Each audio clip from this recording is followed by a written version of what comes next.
name's Emma, I'm with Resistance GB and we are here today in London for the farmers' rally. Everywhere you look in every direction there are passionate farmers standing against the Labour government, wanting a reversal of the inheritance tax or at least a re-look at it, and a lot of people are feeling betrayed by the Labour government and everyone has something to say. The government is saying this is only going to affect 500 farms. What they're forgetting to say is 500 farms a year. My farm feeds over 140,000 people a year. That's 4 people supplying a nation on only 320 acres. No disrespect to Jeremy Clarkson, but there are people that are very, very wealthy that own farmland. The bloke who owns Dyson vacuum cleaners, he owns like a quarter of Norfolk and a lot of countries abroad. A lot of countries abroad he owns farms as well. Those guys can afford to pay this inheritance tax. Family farms like ours, 200 acres in raw northeast Herefordshire, which is cold and high and wet, and by the way 6 inches of snow this morning. We cannot find that sort of money, it's just not there. A big land grab. It's happening in the US now with Bill Gates buying land, taking land from from farmers. I think there was a stat today, I think it's about 72% of land is owned by farmers now in the countryside, that is.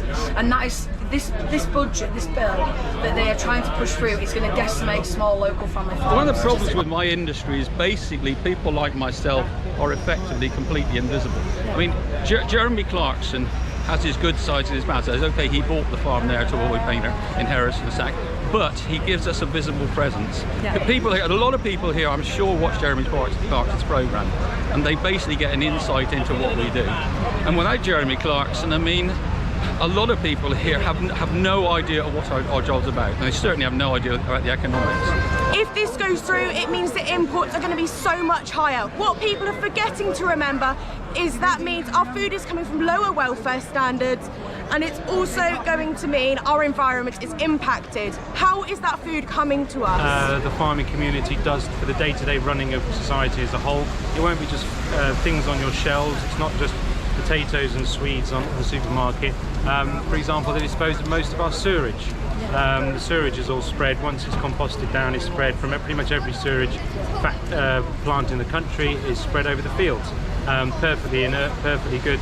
But if they stop doing that, then things will back up pretty quickly, literally. With everything that's been going on, all of Starmer's other unpopular decisions, billions upon billions towards foreign climate aid, we've got the removal of the winter fuel payment, now we've got the inheritance tax. That's not the only thing that farmers are contesting with at the moment. Obviously the price of fertiliser and fuel have also gone up since the Russian and Ukraine war. Car tax as well. Do you think that it's fair to say that Starmer is deliberately betraying our country?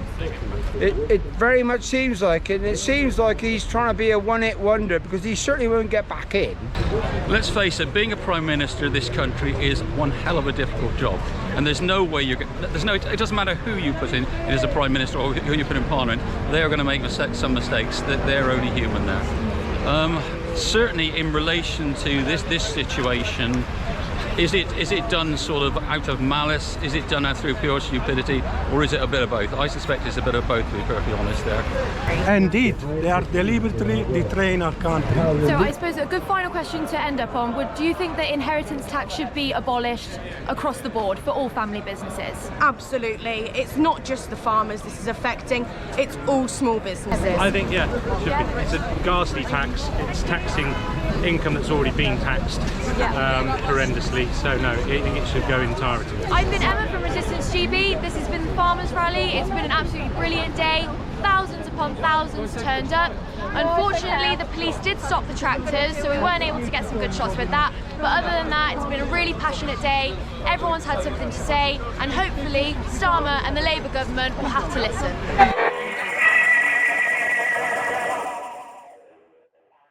Some of the key figures in the movement as you've never seen them before, painted by me, Jake Fern, with half my brain concentrating on making a painting and half my brain concentrating on having a conversation. Do I succeed at either or both? You be the judge. Tune in on Tuesday the 17th of December for the first instalment of Resistance GB's 1,000 Words with David Icke. Oh, there you go. Oh, that's far better than I thought.